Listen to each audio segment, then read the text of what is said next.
ایک دفعہ ایک بادشاہ اپنی ملکہ کے ساتھ بیٹھا تھا کہ ہنسی مذاق میں اس نے ملکہ سے پوچھ لیا تمہیں میری شکل کیسی لگتی ہے۔ ملکہ جو بادشاہ کی عزیز ترین بیگم تھی وہ بھی ذرا مذاق کے موڈ میں تھی، لیکن اس وقت اس نے جملہ بڑا کرخت بول دیا، آپ اسے سلپ آف ٹنگ کہہ لیں۔ بولی مجھے آپ شکل سے جہنمی لگتے ہیں۔ یہ فقرہ سننے کے بعد بادشاہ کو غصہ آ گیا اور بولا میں اگر جہنمی ہوں تو تمہیں 3 طلاقیں دیتا ہوں۔ ملکہ نے یہ سنا تو اس نے رونا پیٹنا شروع کر دیا اور بادشاہ کو بھی کچھ دیر بعد اپنی غلطی کا احساس ہو گیا۔ اگلے دن بادشاہ سلامت نے ملک کے تمام علماء، مفتی صاحبان اور اماموں کو دربار میں بلا لیا اور ان سے پوچھا کہ کیا اس طریقے سے میری طلاق ہو چکی ہے؟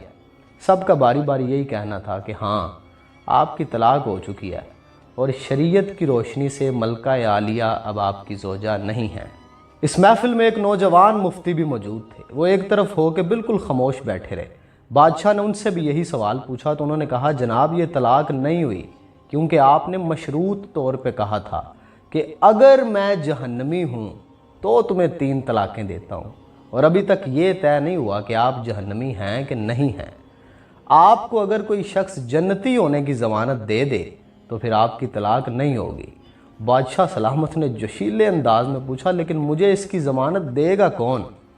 سب نے اس سوال کے جواب پہ اپنے سر جھکا لیے کہ دنیا میں کون شخص جنتی ہے اور کون جہنمی ہے، اس کی کوئی ضمانت کیسے دے سکتا ہے بھلا؟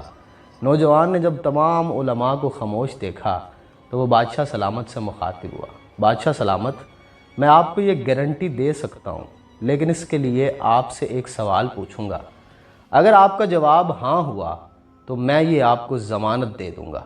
بادشاہ نے کہا پوچھو۔ تو نوجوان نے پوچھا کہ آپ کی زندگی میں کبھی کوئی ایسا موقع آیا تھا کہ آپ گناہ پہ قادر تھے لیکن آپ نے صرف اللہ رب العزت کے خوف سے وہ گناہ چھوڑ دیا تھا؟ بادشاہ نے کچھ دیر سوچا اور سر اٹھایا اور کہا ہاں ایک بار ایسا ہوا تھا۔ میں اپنی خوابگاہ میں داخل ہوا، وہاں ایک نوکرانی صفائی کر رہی تھی۔ وہ لڑکی بڑی خوبصورت تھی، میں بھٹک گیا۔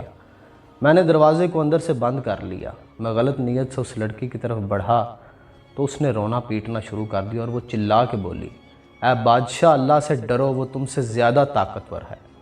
میں نے جب یہ سنا تو میرے اوپر اللہ رب العزت کا خوف طاری ہو گیا۔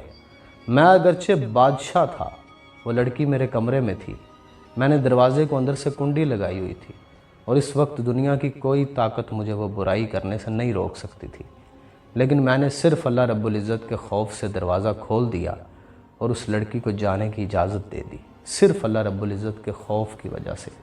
یہ سن کے وہ نوجوان مسکرائے اور انہوں نے قرآن حکیم کی یہ آیت تلاوت فرمائی جس کا ترجمہ ہے جو اپنے رب کے سامنے کھڑے ہونے سے ڈر گیا اور اس نے اپنے نفس کو خواہشات میں پڑنے سے بچا لیا تو ایسے شخص کا ٹھکانہ جنت ہوگا۔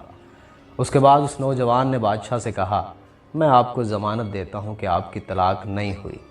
وہ نوجوان امام شافعی رحمۃ اللہ تعالیٰ علیہ تھے۔ انسان شاید پوری زندگی پرفیکشن کے ساتھ پرفارم نہیں کر سکتا، گناہ و ثواب کے نسیان میں الجھا ہوتا ہے، جبلتوں کی کشمکش میں الجھا ہوتا ہے، لیکن پھر بھی کوئی ایک لمحہ تو ایسا ہونا چاہیے جب اسے لگے کہ گناہ پہ پوری قدرت ہے، پوری طاقت رکھتا ہے، لیکن صرف اللہ رب العزت کی ذات کی وجہ سے اس وقت گناہ نہ کرے۔ شاید اللہ رب العزت کی ذات مہربانی کرے اور اس لمحے کو ہماری نجات کا ذریعہ بنا دے۔ اللہ کے سامنے کھڑے ہونے سے زندگی میں کوئی ایک دفعہ تو ڈر جائے بندہ۔